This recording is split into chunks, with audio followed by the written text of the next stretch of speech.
Assalamualaikum warahmatullahi wabarakatuh. Selamat sore, salam sejahtera untuk kita semuanya. Hari ini saya akan menyampaikan perkembangan penanganan COVID-19 di Indonesia. Untuk memulai sesi hari ini, saya ingin menyampaikan kembali informasi dari Menteri Kesehatan bahwa telah ada konfirmasi kasus Omikron yang masuk ke Indonesia. Adapun pasien dengan kasus konfirmasi Omikron telah dinyatakan negatif COVID-19 setelah menjalani isolasi dan perawatan. Meski demikian, hingga hari ini masih terdapat 5 kasus probable yang berada dalam tahap sequencing dan menunggu hasil keluar. Informasi terkait perkembangan kasus Omikron di Indonesia sifatnya akan dinamis dan akan disampaikan oleh pemerintah secara berkala dan transparan. Sehubungan dengan perkembangan global varian baru tersebut, sebelumnya pemerintah telah melakukan beberapa langkah antisipatif, antara lain Kemenkes terus menggencarkan upaya whole genome sequencing, bahkan mewajibkan sampel dari spesimen kasus positif dari negara yang mengalami penularan varian Omikron dengan menggunakan reagen alat testing yang sensitif terhadap berbagai varian yang ada. Saat ini pemerintah mengoptimalkan upaya tanggap darurat untuk mencegah meluasnya penularan varian COVID-19 di dalam negeri, kemudian menyusun kebijakan yang disesuaikan dengan masukan berbagai pakar dan petugas di lapangan. Kebijakan tersebut dapat dengan baik mendeteksi apapun varian yang masuk di Indonesia. Hal ini mengingat masa karantina 10 sampai dengan 14 hari dinilai cukup untuk memonitor peluang perkembangan gejala selama masa inkubasi serta tes ulang PCR 2 kali untuk benar-benar mengkonfirmasi seseorang positif atau tidak. Meninjau secara spesifik perkembangan kasus varian Omikron, pemerintah menghimbau masyarakat untuk menunda perjalanan ke luar negeri apabila tidak ada kepentingan yang bersifat darurat. Apabila perjalanan harus dilakukan karena keadaan yang sangat mendesak, seperti untuk alasan kesehatan, kedukaan, atau tugas kedinasan, maka perlu adanya pelaksanaan mekanisme kedatangan pelaku perjalanan internasional sesuai prosedur yang berlaku dan terkini dalam Surat Edaran Satgas nomor 25 tahun 2021. Kami harapkan seluruh masyarakat yang terpaksa melakukan perjalanan ke luar negeri untuk terlebih dahulu memahami isi dari kebijakan tersebut. Kami memohon kesediaan masyarakat untuk bekerja sama dengan pemerintah demi menjaga kondisi perkembangan COVID-19 di Indonesia agar tetap kondusif, aman COVID. Sikap mawas untuk tidak dulu melakukan aktivitas kecuali yang bersifat darurat merupakan salah satu bentuk tanggung jawab kita untuk melindungi diri sendiri dan orang-orang di sekitar. Saya yakin bahwa seluruh elemen masyarakat berharap Indonesia tidak akan mengalami lonjakan kasus, utamanya menjelang periode Nataru ini. Kenaikan kasus akibat kemunculan varian baru hanya dapat dicegah apabila kita dapat menerapkan protokol kesehatan secara ketat dan menekan mobilitas yang tidak bersifat penting. Mari kita sebagai bangsa secara kolektif mencegah lonjakan COVID-19 di tahun 2022. Selanjutnya saya akan menyampaikan upaya mencegah terjadinya gelombang ketiga pasca Nataru. Seperti yang saya sampaikan pada konferensi pers beberapa waktu lalu, data menunjukkan bahwa Indonesia belum pernah berhasil melewati periode libur panjang tanpa mengalami kenaikan kasus. Untuk itu, penting untuk mempertahankan kondisi pandemi Indonesia yang saat ini cenderung terkendali, yang dicapai setelah kita bersusah payah menurunkan lonjakan kedua. 2 upaya kunci dalam mencegah naiknya kasus pasca Nataru yang akan datang adalah upaya mengantisipasi meluasnya varian baru dan upaya mempertahankan terkendalinya kondisi kasus. Upaya mengantisipasi meluasnya varian baru dilakukan melalui berbagai kebijakan perjalanan internasional. Kebijakan perjalanan internasional seperti kebijakan-kebijakan lainnya tentunya terus diperbaharui sesuai dengan perkembangan kasus COVID-19 baik di dalam negeri maupun di luar negeri. Adapun kebijakan yang berlaku tentunya semata-mata diberlakukan untuk mencegah meningkatnya kasus COVID-19 di Indonesia dan masuknya importasi kasus terutama dari varian-varian mutasi, terlebih varian yang karakteristiknya lebih menular seperti pengalaman dengan varian Delta. Kebijakan terhadap pelaku perjalanan internasional tentunya diterapkan sejak awal pandemi.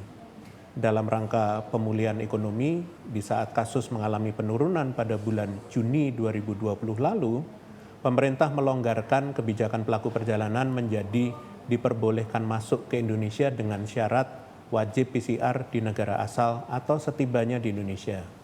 Namun, ketika varian Alpha pertama kali ditemukan di Inggris dan menjadi varian of concern, Indonesia kembali siaga dengan memperbaharui kebijakan pertanggal 22 Desember 2020, yaitu pelarangan pelaku perjalanan dari Inggris untuk masuk ke Indonesia dan pelaku perjalanan baik WNI dan WNA dari negara lain wajib karantina 5 hari.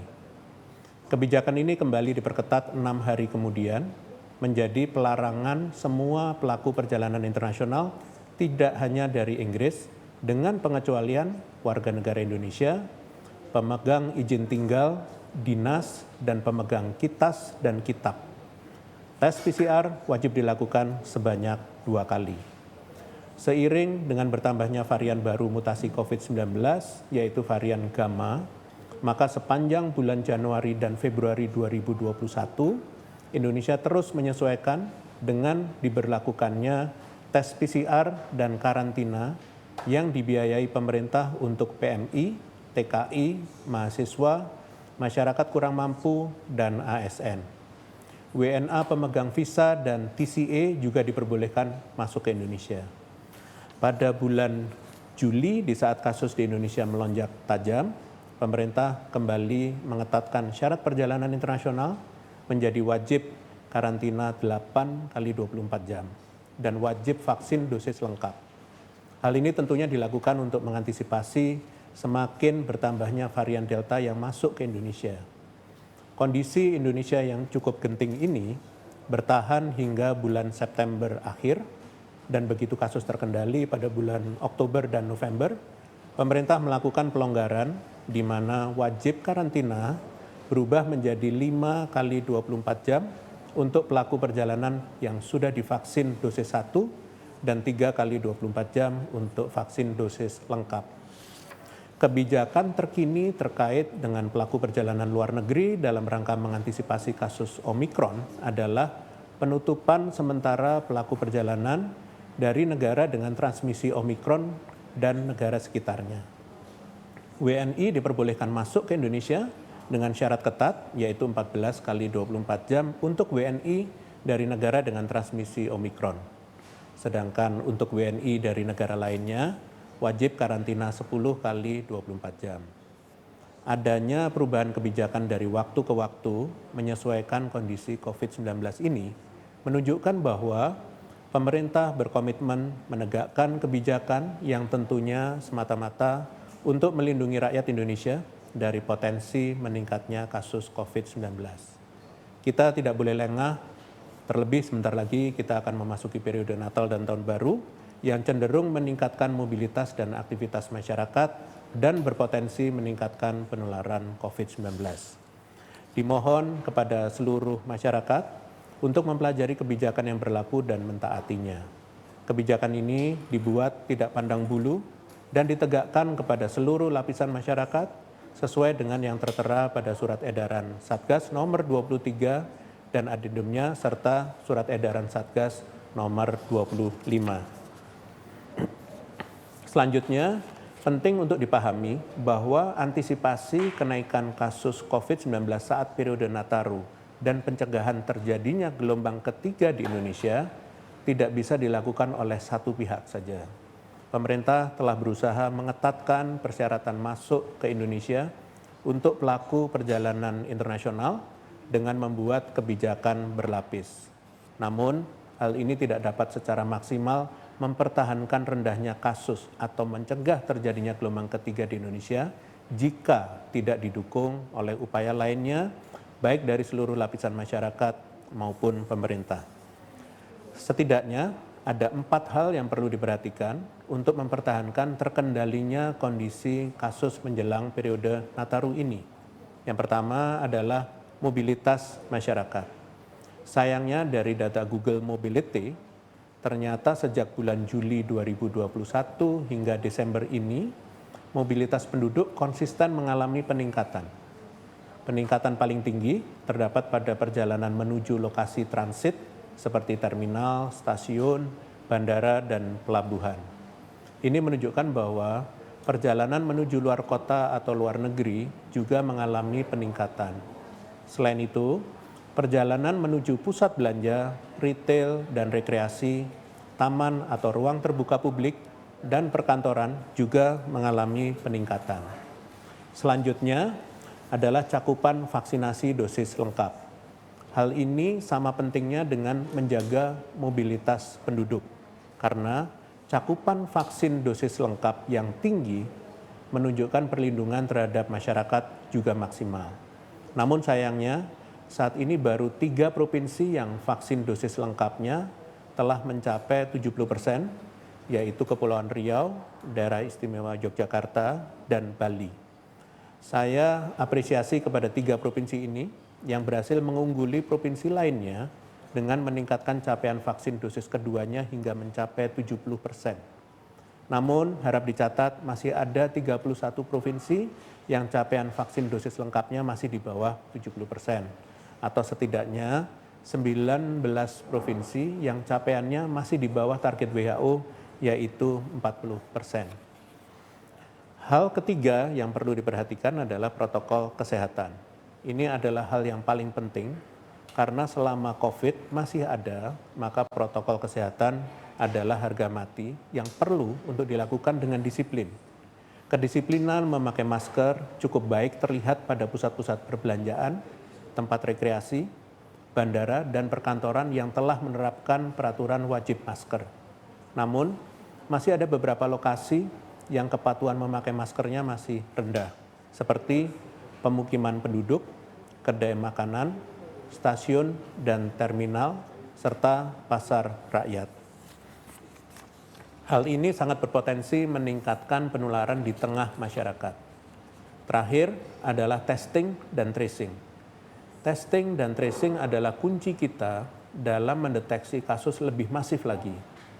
Pendeteksian kasus yang semakin cepat dan masif dapat mencegah penularan lebih luas lagi dan dapat meningkatkan potensi kesembuhan menjadi lebih tinggi karena segera ditangani. Saat ini jumlah orang yang diperiksa terus mengalami peningkatan hingga lebih dari 1,6 juta orang per minggu ini.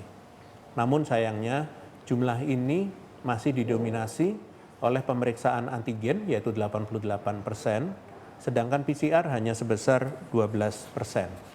Untuk itu, ada 4 langkah kunci yang harus terus kita upayakan bersama agar kondisi kasus tetap terkendali dan tidak menjadi peluang bagi virus, termasuk varian baru, untuk menular dan mengakibatkan naiknya kasus. Yang pertama, mengendalikan mobilitas. Pengetatan mobilitas akibat lonjakan kasus memiliki efek yang cukup besar bagi kondisi perekonomian masyarakat. Oleh sebab itu, mari kita bersama mempertahankan mobilitas yang aman COVID-19 dengan mematuhi kebijakan yang sudah ditetapkan meliputi syarat screening, testing, dan vaksinasi bagi pelaku perjalanan, serta tetap mempertahankan protokol kesehatan selama perjalanan dan saat melakukan aktivitas di wilayah tujuan. Masyarakat juga dimohon untuk melakukan mobilitas apabila diperlukan dan menghindari bepergian apabila kondisi tubuh kurang baik. Yang kedua, meningkatkan cakupan vaksinasi. Pemerintah telah berupaya keras memenuhi kebutuhan vaksin nasional dengan mengamankan stok vaksin melalui berbagai kerjasama di tengah terbatasnya ketersediaan vaksin global. Meskipun demikian, tercapainya target vaksinasi nasional tidak dapat terlaksana tanpa peran aktif masyarakat yang turut serta dalam program vaksinasi dan tidak membeda-bedakan jenis vaksin. Semua vaksin yang tersedia sudah dipastikan aman dan efektif bagi masyarakat. Yang ketiga, tetap mempertahankan disiplin protokol kesehatan. Kondisi kasus yang cenderung baik, seyogyanya tidak membuat kita abai dan lengah menerapkan protokol kesehatan. Mengingat besarnya dampak yang terjadi akibat lonjakan kedua, mari bersama kita pertahankan kondisi yang terkendali ini dengan menerapkan disiplin protokol kesehatan sebagai cara yang paling mudah, murah, dan efektif dalam mencegah penularan. Yang keempat adalah testing dan tracing. Testing dan tracing merupakan kunci paling dini dalam mengidentifikasi dan mencegah kasus yang sudah ditemukan untuk menimbulkan dampak yang lebih meluas. Oleh sebab itu, sangat penting bagi pemerintah daerah bekerja sama dengan Kementerian Kesehatan untuk segera melakukan upaya tracing begitu orang positif teridentifikasi. Akhirnya, saya akan menyampaikan perkembangan terbaru soal perluasan cakupan vaksinasi di Indonesia. Pemerintah berkomitmen untuk meningkatkan perlindungan kepada masyarakat melalui pemberian vaksinasi untuk anak usia 6 sampai dengan 11 tahun. Program vaksinasi anak ini secara resmi dimulai pada tanggal 14 Desember 2021 dan kick-off pelaksanaannya dilakukan di 3 provinsi, yaitu DKI Jakarta, Provinsi Jawa Barat, dan Provinsi Banten dengan total jumlah sasaran sebanyak 600 orang. Selanjutnya, tahap pertama vaksinasi COVID-19 anak akan dilaksanakan di 115 kabupaten kota di 19 provinsi, yaitu Bali, Banten, Bengkulu, Daerah Istimewa Yogyakarta, DKI Jakarta, Jambi, Jawa Barat, Jawa Tengah, Jawa Timur, Kalimantan Tengah, Kalimantan Timur, Kepulauan Bangka Belitung, Kepulauan Riau, Lampung, Nusa Tenggara Barat, Nusa Tenggara Timur, Sulawesi Utara, Sumatera Barat, dan Sumatera Utara. Pemerintah meminta kepada orang tua untuk dapat berperan aktif dan mengajak anaknya agar segera mendapatkan vaksin. Vaksinasi anak diharapkan dapat dilakukan sesuai target sehingga masyarakat Indonesia termasuk anak-anak mendapatkan perlindungan yang maksimal dari bahaya COVID-19. Terakhir, menjelang Hari Raya Natal tahun 2021, pemerintah mewajibkan pihak gereja untuk segera membentuk Satgas COVID-19 di gereja sebagai syarat melakukan ibadah secara fisik. Satgas COVID-19 di gereja dapat terdiri dari pengelola gereja, asosiasi persekutuan gereja, duta perubahan perilaku maupun relawan. Setelah Satgas dibentuk, segera lakukan rencana monitoring dan evaluasi kepatuhan protokol kesehatan yang sistematis dan terencana untuk menekan peluang penularan virus COVID-19. Demikian konferensi pers pada hari ini, saya lanjutkan dengan sesi tanya-jawab media. Terima kasih. Terima kasih Prof. Pertanyaan pertama dari diankompas.com. Bagaimana tanggapan Satgas atas pendalaman terkait pelanggaran karantina oleh oknum pejabat sekaligus public figure? Apakah sejauh ini Satgas juga dimintai koordinasinya terkait tindak lanjut dugaan pelanggaran ini? Terima kasih. Terima kasih pada kompas.com. Satgas COVID-19 menyerahkan proses penegakan hukum oleh pihak yang berwenang. Satgas berharap seluruh pihak yang berwenang menindaklanjuti kasus ini sesuai prosedur dan peraturan perundang-undangan yang berlaku. Saat ini, Satgas berfokus pada penyesuaian kebijakan serta perbaikan organisasi serta manajemen Satgas COVID-19 di pintu kedatangan internasional. Terima kasih. Terima kasih Prof. Pertanyaan kedua dari Virus Asahi TV, Desi Republika, Taufik CNNindonesia.com, Melda Detik.com, Putra Negara Okezon.com, Agilmerdeka.com, dan di Kompas.com, Itamerdeka.com, Lilissuara.com, Dimas Sindo, Doni Bisnis Indonesia, dan Zubi Antaranews.com. Sejauh ini, apakah sudah ada kasus Omikron di Indonesia dan jika sudah ada, bagaimana riwayat penularannya?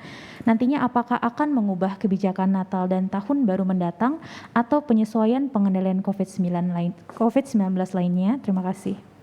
Baik, terima kasih pada Asahi TV, Republika, cnnindonesia.com, detik.com, okezone.com, merdeka.com, kompas.com, suara.com, Sindo, Bisnis Indonesia, dan antaranews.com.